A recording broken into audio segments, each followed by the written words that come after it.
नमस्ते बच्चों। आज हम वर्ष 2024 के माध्यमिक परीक्षा विषय हिंदी के एमसीक्यू प्रश्न और लघुत्तरीय प्रश्नों को हल करेंगे। चलिए शुरू करते हैं। बंगाली सा लगने वाले कस्टम अधिकारी का नाम क्या था? क. अनिल कुमार गुप्त, ख. सुनील कुमार गुप्त, ग. सुनील दास गुप्त, घ. अनिल दास गुप्त। सुनील दास गुप्त। लहना सिंह किसके यहाँ आया था? क. नाना, ख. चाचा, ग. मामा, घ. दादा। ग. मामा। नन्हा संगीतकार कहानी के कहानीकार का क्या नाम है? इस प्रश्न के जो ऑप्शन दिए गए थे उसमें सही ऑप्शन नहीं था। इसका सही उत्तर होगा हेनरिक सेंकेविच। आत्मत्राण कविता में कवि किस पर जय करने के लिए ईश्वर से प्रार्थना करता है? क. क्रोध, ख. दुख, ग. भय, घ. अहंकार। ख. दुख। सुबह सुबह ट्रांजिस्टर में क्या बजने लगा? क. गीत, ख. राष्ट्रगान, ग. गजल, घ. भजन। ख. राष्ट्रगान। नीड़ का निर्माण फिर किस प्रकार की कविता है? क. आशावादी, ख. निराशावादी, ग. भ्रांतिमूलक, घ. भाग्यवादी। क. आशावादी। बिस्मिल्लाह खां साहब के बचपन का नाम क्या था? क. अमीरुद्दीन, ख. नशीरुद्दीन, ग. बशीरुद्दीन, घ. बुरहानुद्दीन। क. अमीरुद्दीन। बृहद संहिता के रचनाकार हैं क. विष्णुगुप्त, ख. गुणाकर मूले, ग. वराहमिहिर, घ. पाणिनि। ग. वराहमिहिर। बिस्मिल्लाह खां के बड़े भाई का नाम था? क. अली बख्श, ख. पैगंबर बख्श खां, ग. सादिक हुसैन, घ. शमसुद्दीन। ग. शमसुद्दीन। समास के कितने भेद होते हैं? क. 3, ख. 5, ग. 4, घ. 6। ग. 6। जिस समास में अन्य अर्थ की प्रधानता हो उसे कहते हैं क. बहुब्रीहि समास, ख. तत्पुरुष समास, ग. द्विगु समास, घ. कर्मधारय समास। क. बहुब्रीहि। अपादान कारक की विभक्ति क्या है? क. ने, ख. के लिए, ग. से, घ. को। ग. से। मैं पेंसिल से चित्र बनाता हूँ। इस वाक्य में से किस कारक का चिन्ह है? क. अपादान कारक, ख. संप्रदान कारक, ग. करण कारक, घ. अधिकरण कारक। ग. करण कारक। मेरे द्वारा गाना गाया गया। इस वाक्य में वाच्य का कौन सा रूप है? क. भाववाच्य, ख. कर्मवाच्य, ग. कर्तृवाच्य, घ. इनमें से कोई नहीं। ख. कर्मवाच्य। विजया पत्र लिखती है। इस वाक्य में कौन सा वाच्य है? भाववाच्य, ख. कर्तृवाच्य, ग. कर्मवाच्य, घ. इनमें से कोई नहीं। ख. कर्तृवाच्य। जिसमें सामासिक पद का पूर्व पद गौण और उत्तर पद प्रधान होता है उसे कहते हैं क. द्विगु समास, ख. तत्पुरुष समास, ग. कर्मधारय समास, घ. द्वंद्व समास। ख. तत्पुरुष समास। परिश्रमी छात्र अवश्य सफल होंगे। यह वाक्य है क. संयुक्त वाक्य, ख. सरल वाक्य, ग. मिश्र वाक्य, घ.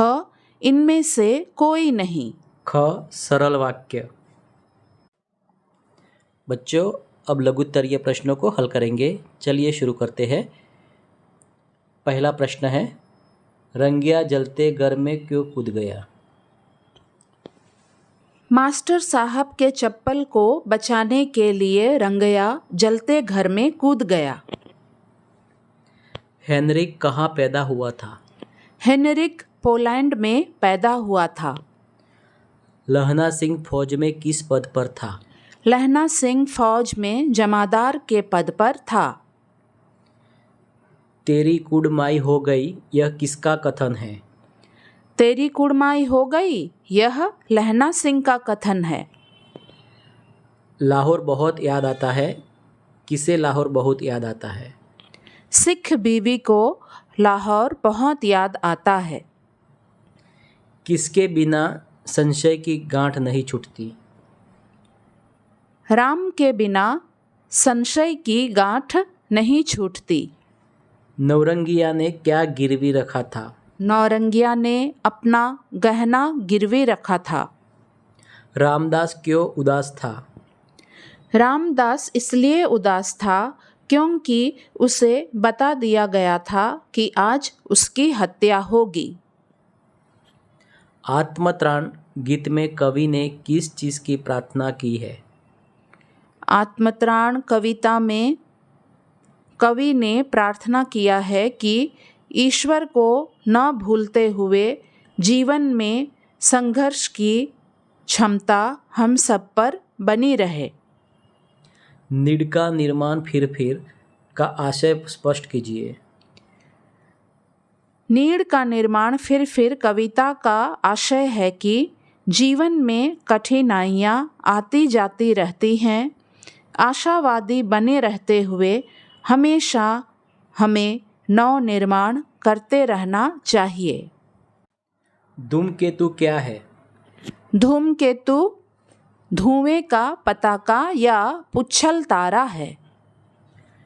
यूरोपीय अंतरिक्ष एजेंसी ने हेली के धूमकेतु के पास किस यान को भेजा? यूरोपीय अंतरिक्ष एजेंसी ने हेली के धूमकेतु के पास जोतो यान को भेजा। बिस्मिल्लाह खान साहब किस लिए ये प्रसिद्ध है? बिस्मिल्लाह खान साहब शहनाई वादन के लिए प्रसिद्ध हैं। बिस्मिल्लाह खान बचपन में किन गायिका बहनों से प्रभावित हुए थे? बिस्मिल्लाह खां बचपन में रसूलन बाई और बतुलन बाई से प्रभावित हुए थे। संयुक्त वाक्य किसे कहते हैं? जिस वाक्य में साधारण अथवा मिश्र वाक्यों का मेल संयोजक अवयवों द्वारा होता है उसे संयुक्त वाक्य कहते हैं। अपादान कारक की परिभाषा लिखिए।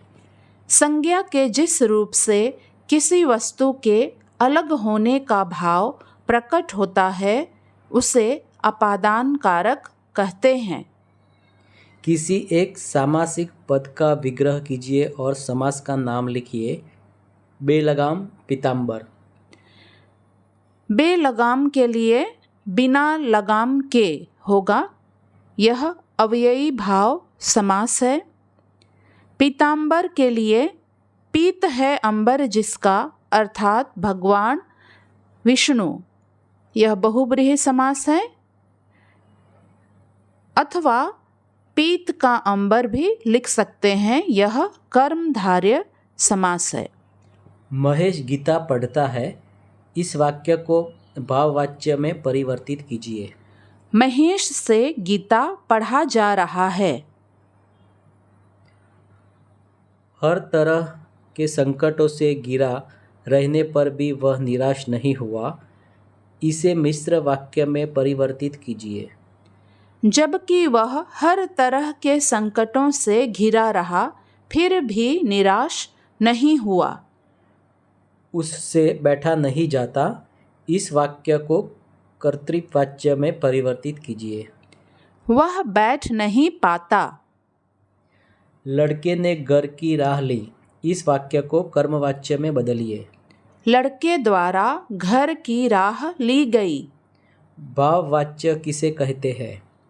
क्रिया के उस रूपांतर को भाववाच्य कहते हैं जिससे वाक्य में क्रिया अथवा भाव की प्रधानता का बोध हो। यव ई भाव समास के परिभाषा लिखिए। जिस समास में पहला पद अव्यय हो तथा उसके योग से समस्त पद भी अव्यय बन जाए उसे अव्ययी भाव समास कहते हैं। धन्यवाद।